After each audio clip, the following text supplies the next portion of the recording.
आप यदि दुखी हैं तो वह आपके ही कर्मों का दंड है। किसी का बेटा नालायक, किसी की पत्नी नालायक, किसी का पति नालायक, तो ये तुम्हारे किसी जन्म के पापों का दंड है। शरीर परेशान कर रहा, बड़े बड़े डॉक्टरों को दिखाया पर रोग ही ठीक नहीं होता। कुछ रोग ऐसे होते हैं जो रोग नहीं है, ये पापों का दंड है। हाँ या ना? इसलिए मेरी माँ, भगवान किसी को दुख नहीं देते। आप जैसा करते हैं वैसा आप भरते हैं।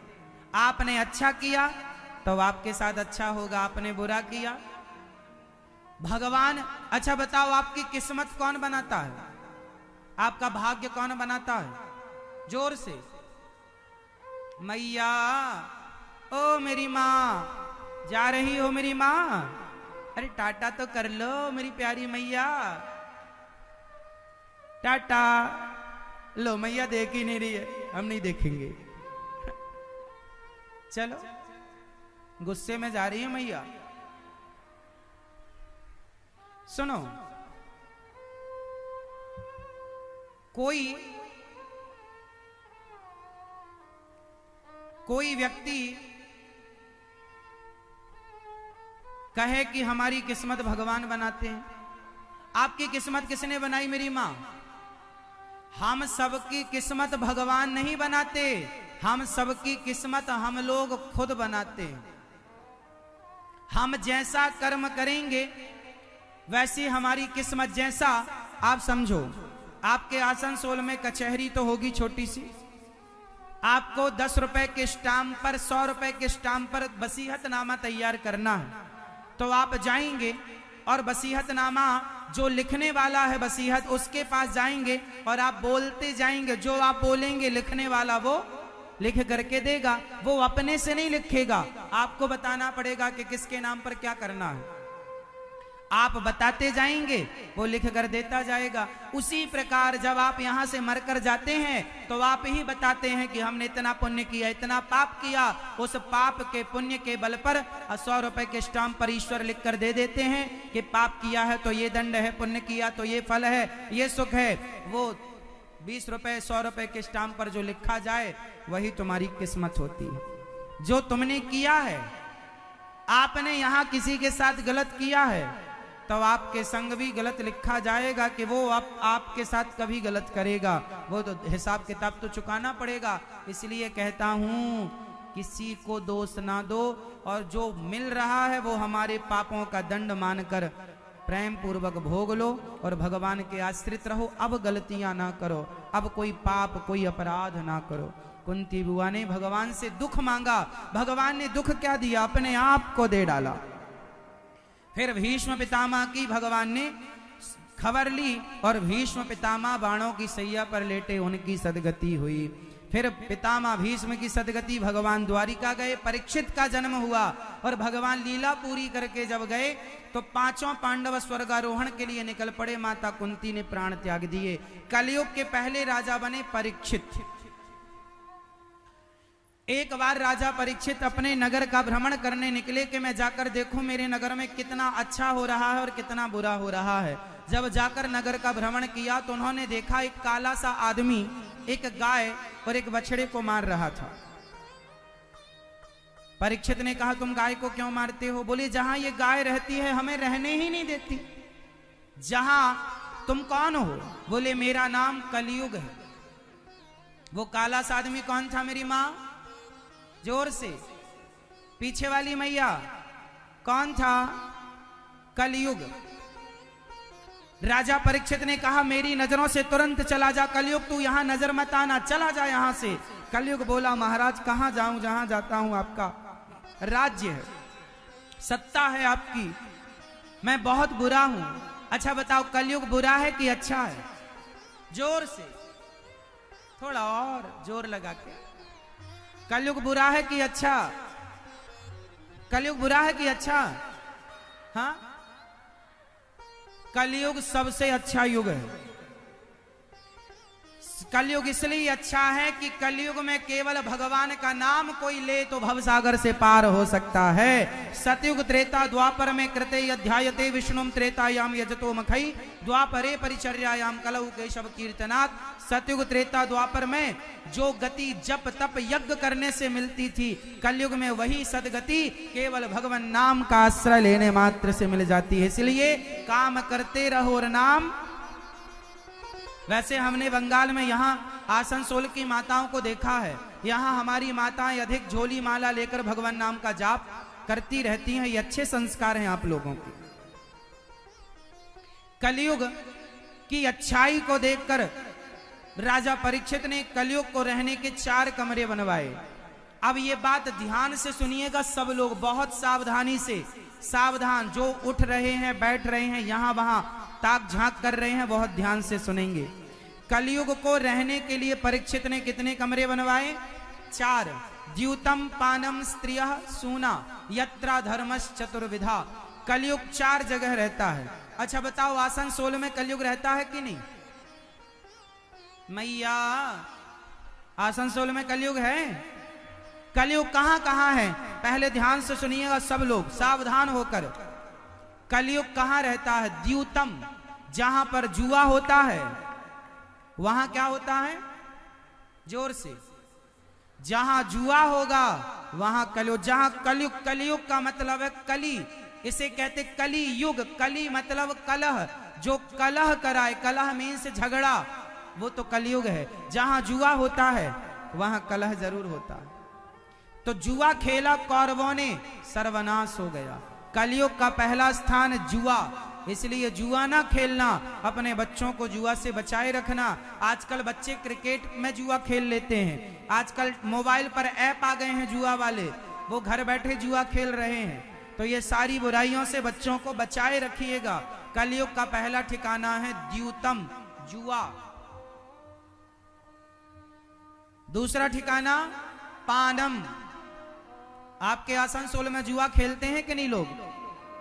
बोलो हाँ या ना। तो कलयुग का स्थान है आपके यहाँ जुआ? कौन लोग ज्यादा खेलते हैं जुआ? बूढ़े लोग कि जवान लोग? अच्छा, जवान लोग ज्यादा, बच्चे लोग जुआ ज्यादा खेलते हैं कि बूढ़े लोग? जोर से। कौन?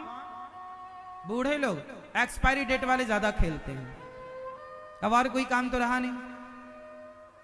जुआ खेलोगे सर्वनाश हो जाएगा, कौरवों का हुआ। यदि खेलोगे तो आपका नंबर है। द्यूतम। दूसरा पानम। पानम बोले तो शराब। जो शराब पिएगा उसकी भी लुटिया डूब जाएगी। शराब। आप में से कितने लोग शराब पीते हैं? पीते हैं तो हाथ उठाओ। कोई नहीं पीता? पीते होंगे पर हिम्मत नहीं हो रही है। एक सज्जन उठा रहे हैं दोनों हाथ। वाह, शराब ऐसे हाथ उठा रहे हैं जैसे हमने गढ़ जीत लिया है, खुशी से। कलयुग का दूसरा स्थान है शराब। अच्छा, सबसे मेरा सवाल बताओ, शराब पीना अच्छा है या बुरा है? शराब पीने से घर में सुख शांति होती है कि घर में अशांति? तो क्यों पीते हो भाई? शराब पीने से कितनी माँ बहनों का सुहाग उजड़ गया। शराब पीने से कोई धन्ना सेठ ना हुआ, बल्कि करोड़पति रोडपति हो गए शराब के कारण। फिर भी नहीं सुधरोगे तो कौन सुधारे? शराब पीने से नाश होता है। शराब ना पिया करो। एक सज्जन मेरे पास आए, बोले महाराज जी आप भी पियो। अभी निकाली अंगूर की गरम गरम ताजी ताजी।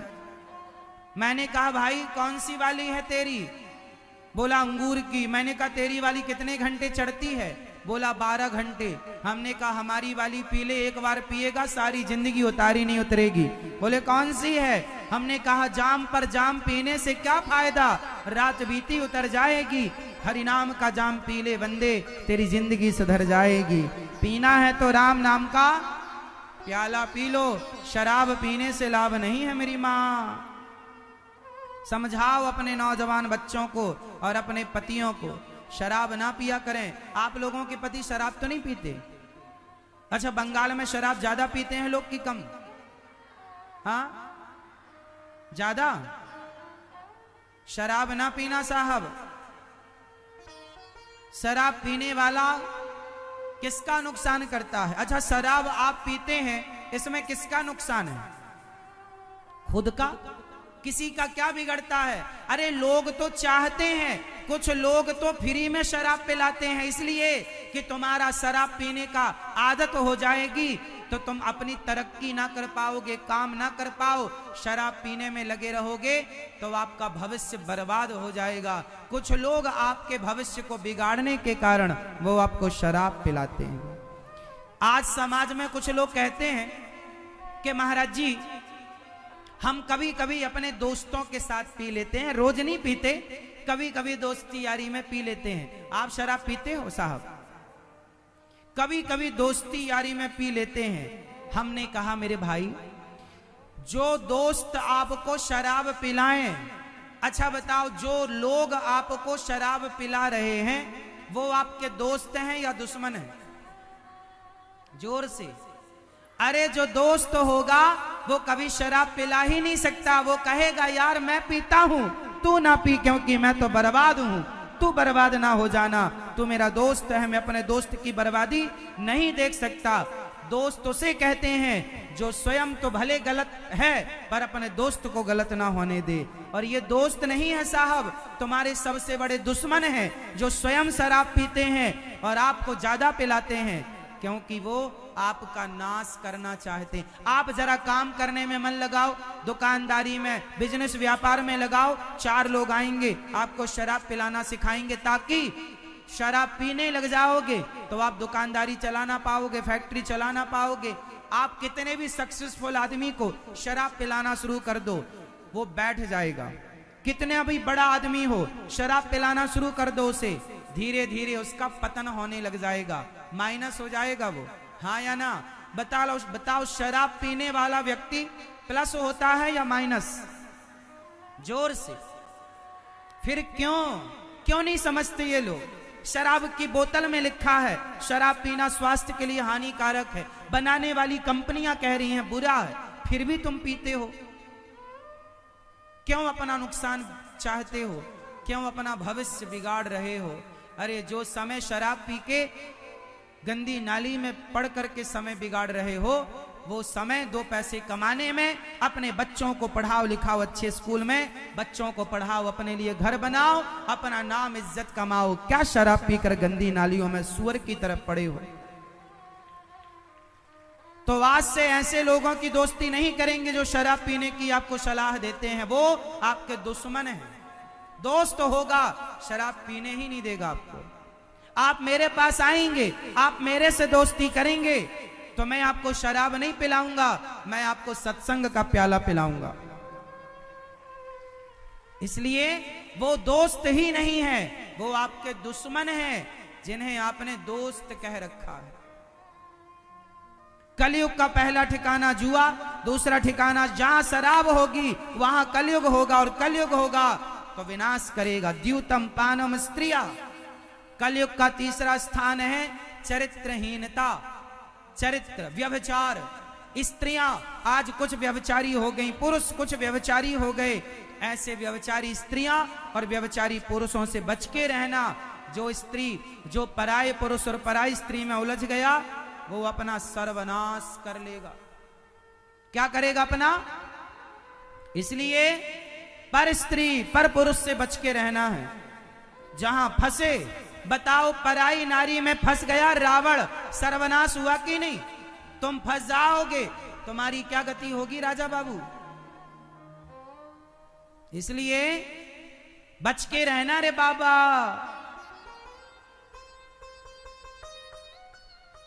और कलयुग का चौथा स्थान है मांस। मांस। आप में से कितने लोग मांस खाते हैं? अंडा, मुर्गी, मछली, बकरा, बकरी, कितने लोग खाते हैं मांस? जो खाते हैं वो हाथ उठा सकते हैं।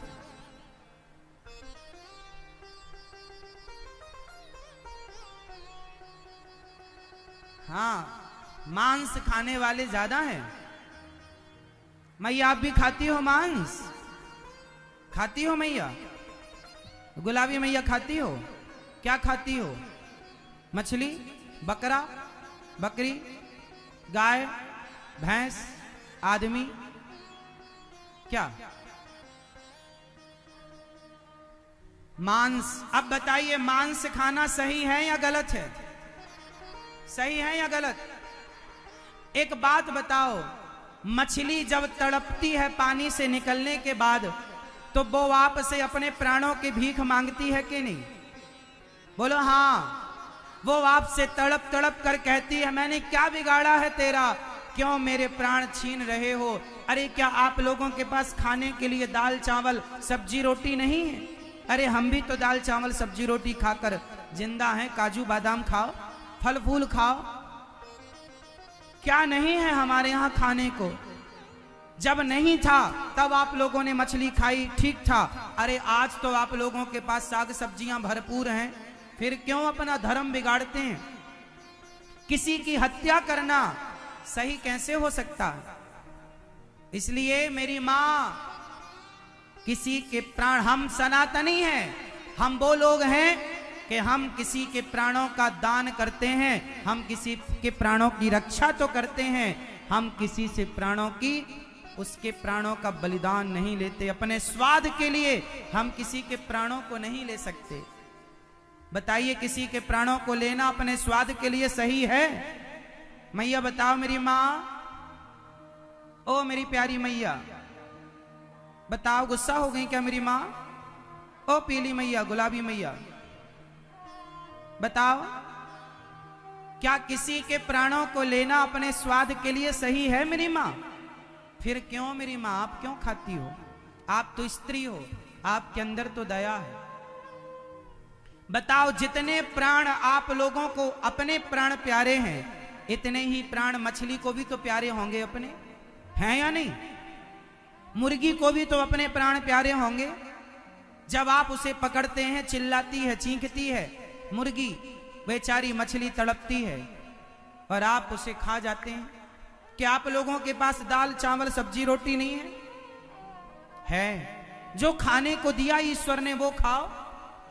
बताओ श्री चैतन्य महाप्रभु क्या खाते थे ये मछली इत्यादि? जब तुम्हारे आचार्य चरण जो रास्ते पर नहीं चले वो रास्ते पर तुम क्यों चल रहे हो? अरे बंगाल के भक्तों को कम से कम श्री चैतन्य महाप्रभु के आचरणों को जीवन में उतारना चाहिए। जिस रास्ते पर वो चले हैं आपको और हमें चलना चाहिए। महापुरुष जिस रास्ते पर चलते हैं हम सबको उस रास्ते पर चलना चाहिए। किसी की हत्या सही नहीं। एक सज्जन बोले महाराज जी मछली में प्रोटीन होता है, इसलिए अंडे में प्रोटीन होता है इसलिए खाते हैं। अरे भाई प्रोटीन तो दूध में भी, प्रोटीन तो दालों में भी होता है। दाल खाइए, सब्जियां खाइए, सोयाबीन की बड़ी होती है, सोयाबीन की दाल होती है, सोयाबीन खाओ, उसमें भी प्रॉपर आपको प्रोटीन मिल जाएगा। सब चीजें सब जगह हैं, पेट ही तो भरना है। पाप करके पेट क्यों भरा जाए? मुझे पेट ही तो भरना है, तो पाप करके क्यों भरा जाए? क्यों किसी की जान लेकर मैं अपना पेट भरूं? इसलिए हमारे संत जन फल फूल खाते थे। अन्न है खाओ।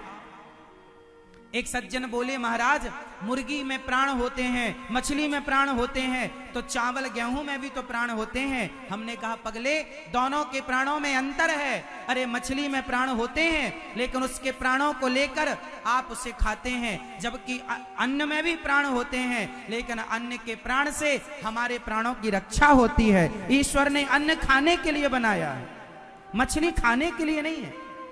मछली के अंदर हड्डियां हैं, खून है, वो देख सकती है, वो तड़प सकती है। गेहूं तड़पता नहीं है, गेहूं देख नहीं सकता, गेहूं खाने के लिए। मछली तड़पती है, उसके अंदर खून है, उसके अंदर हड्डियां हैं, उसके अंदर दिल है, वो भी बच्चों को जन्म देती है। वो भी बच्चों से लाड़ प्यार करती है जैसे आप करते हैं, जबकि अन्न का दाना, उसकी आंखें नहीं है, उसके वो प्राण हैं अन्न में भी, लेकिन उसके प्राणों से इन प्राणों की रक्षा होती है। मुर्गी के प्राण चले जाते हैं, बकरे के प्राण चले जाते हैं, मछली के प्राण चले जाते हैं, हमारे स्वाद के लिए। हमारे देश में एक राजा हुए हैं, नाम है सीवी। एक बार उनकी गोद में एक पक्षी आकर गिरा। पक्षी, जिसका पक्षी था, उसने कहा यह पक्षी मेरा है, मुझे वापस कर दीजिए। राजा ने कहा ना, मेरी गोद में आया है इसलिए इसकी रक्षा करना मेरा धर्म है। राजा ने कहा मैं इसकी रक्षा करूंगा, ठीक है, इसके बदले में तुम्हें मांस दूंगा।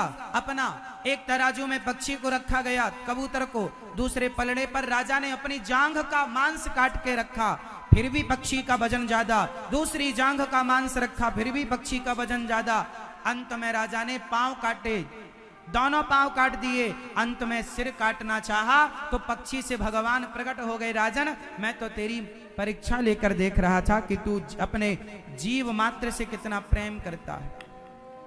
हमारे देश में ऐसे ऐसे राजा हुए हैं जो एक पक्षी की रक्षा के लिए अपना सिर काटने को तैयार हो गए। अहिंसा ही परमो धर्म। हमारे देश में, हमारे सनातन में हमें क्या सिखाया गया? अहिंसा, मतलब किसी की हत्या करना पाप है और किसी के प्राणों की रक्षा करना पुण्य। इसलिए हमारे चैतन्य महाप्रभु ने हमें जो सिखाया है, हमारे ऋषि मुनियों ने, वेद पुराणों ने जो सिखाया है, उस रास्ते पर चलो और किसी की हत्या ना करो। मांसाहार गलत था, गलत है, गलत रहेगा। अब आप करते हैं मांसाहार तो आप गलत हैं। अब आपको निर्णय लेना है कि आपको सही रास्ते पर चलना है या गलत। गलत रास्ते पर जो चला है परिणाम आपके सामने है, उठाकर इतिहास देखिएगा। क्यों किसी की हत्या की जाए अपने स्वाद के लिए? तो आज से कितने लोग मांस नहीं खाएंगे? हाथ उठा लो। पिंक मैया हाथ नहीं उठा रही हैं। नहीं खाओगी मेरी मां? खाओगी या नहीं खाओगी? नहीं खाएंगी अब? सही। बच्चों को भी समझाना। अच्छा ये बताओ, आप लोग दाल रोटी से पेट भर सकते हैं कि नहीं? साग सब्जी से पेट भर सकते हैं? मछली खाना जरूरी। यदि आप लोग मछली नहीं खाएंगे तो क्या मर जाएंगे? कोई नहीं मरेगा। और मछली और महंगी पड़ती है, खर्चीली है, हत्या भी लगती है, पाप भी लगता है, खर्चा। दाल सब्जी में कम पैसा लगता है, 2 पैसे बचेंगे, अपने लिए घर बनाओ, बच्चों को अच्छे स्कूल में पढ़ाओ। मैंने सुना 1500 की भी मछली आती है, 1000 रुपए की भी मछली आती है किलो में, 500 की भी आती है। इतना महंगा क्या खाना? अरे दाल चावल सब्जी रोटी खाओ मस्त। ठाकुर जी को भोग लगा के तुम ही निवेदित भोजन करें, भगवान जी को भोग लगा फिर खाओ। बोलिए भक्त वत्सल भगवान की। राजा परीक्षित ने 5वां स्थान दिया। गोल्ड, जो बेईमानी का धन है उसमें कलयुग बैठता है, और जो ईमानदारी मेहनत का धन है उसमें भगवान श्री कृष्ण का वास है। इसलिए मेहनत का पैसा कमाओ, ईमानदारी का। बेईमानी के 56 भोग नहीं, ईमानदारी की 2 रोटियां बहुत। जो पैसा कमाओ परोपकार में लगाओ, समाज की सेवा में लगाओ। धन कमाना बुरा नहीं है, पर धन कमाकर उसे आप सोचो, आप पैसा कमाते हैं किसके लिए? कि 1500 वाली मछली खाएंगे, तो पैसा भी कमाए और पैसा किस में खर्च कर दिया? किसी की जान लेने में। अरे जान लेने में पैसा खर्च ना करो। जो लोग भूखे प्यासे मर रहे हैं उन्हें